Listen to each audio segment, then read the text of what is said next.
పవనన్న గారికి, పెమ్మసాని చంద్రశేఖర్ గారికి, కేశవ్ గారికి, నారాయణ గారికి, శ్రావణన్నకి, ఈ సమావేశానికి పెద్ద ఎత్తున తరలి వచ్చిన అమరావతి రైతులందరికీ పేరు పేరున నా హృదయపూర్వక నమస్కారాలు.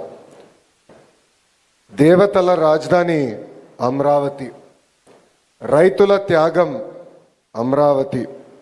దేవతల రాజధానిని దయాలుగా విధ్వంసం చేయాలని ఆనాడు చూశారు. 3 రాజధానులని 3 ముక్కలాటలాడి కనీసం ఒక్క ఇటుక కూడా అయిన పరిస్థితి మనందరం చూసాం. కానీ ఒక్క వ్యక్తి నివసించడానికి 700 కోట్ల రూపాయలు ఖర్చు పెట్టి విశాఖపట్నంలో ప్యాలెస్ కడతాం కూడా ఆంధ్ర రాష్ట్ర ప్రజలు చూశారు.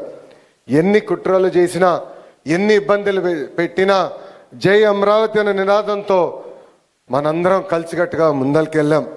మనందరం చూసాం, చిన్న పిల్లల దగ్గర నుంచి 80 సంవత్సరాల వృద్ధి వరకు మనందరం ఒకే నినాదం, ఒకే రాష్ట్రం, ఒకే రాజధాని, జై అమరావతి అని ఆనాడు పెద్ద ఎత్తున మనందరం పోరాడం.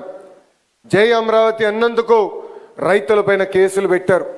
మహిళల్ని ఏకంగా పోలీసు బూటులతో ఆనాడు తంతం కూడా మనందరం చూసాం. 1631 రోజులు అమరావతి ఉద్యమం నడిచింది. 2000 మంది 270 మంది రైతులు వాళ్ళ ప్రాణాలు కోల్పోతాం కూడా చూసాం. సుమారుగా 3000 మంది రైతులపైన ఆనాడు కేసులు పెడతాం కూడా మనందరం చూస్తాం జరిగింది. కానీ ఆనాడే చెప్పాం, ఆపేసేదానికి అమరావతి ఎవరో ఇంట్లో స్విచ్ కాదు, ఇది పవర్ఫుల్ ప్రధానమంత్రి నరేంద్ర మోడీ గారు శంకుస్థాపన చేసిన అమరావతి అని.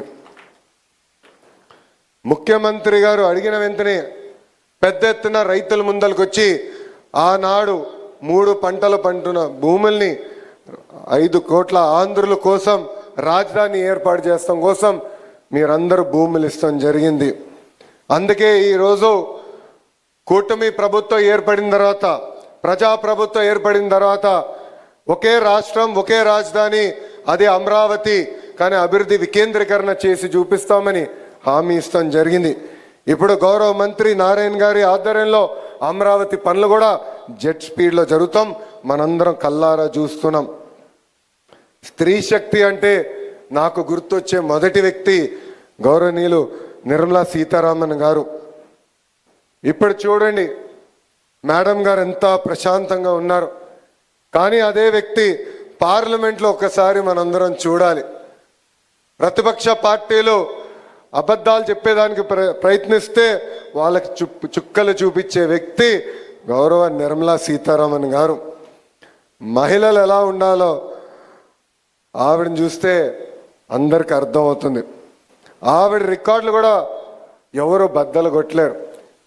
ప్రపంచంలో ఎంతోమంది ఆర్థిక శాఖ మార్చులు ఉన్నారు, కానీ మన నిర్మలా సీతారామన్ గారు రికార్డులు బద్దలు కొట్టారు. వరుసగా 8 కేంద్ర బడ్జెట్లు మేడం గారు ప్రవేశపెట్టారు. ఆవిడ జీవితం మనకొక పాఠం.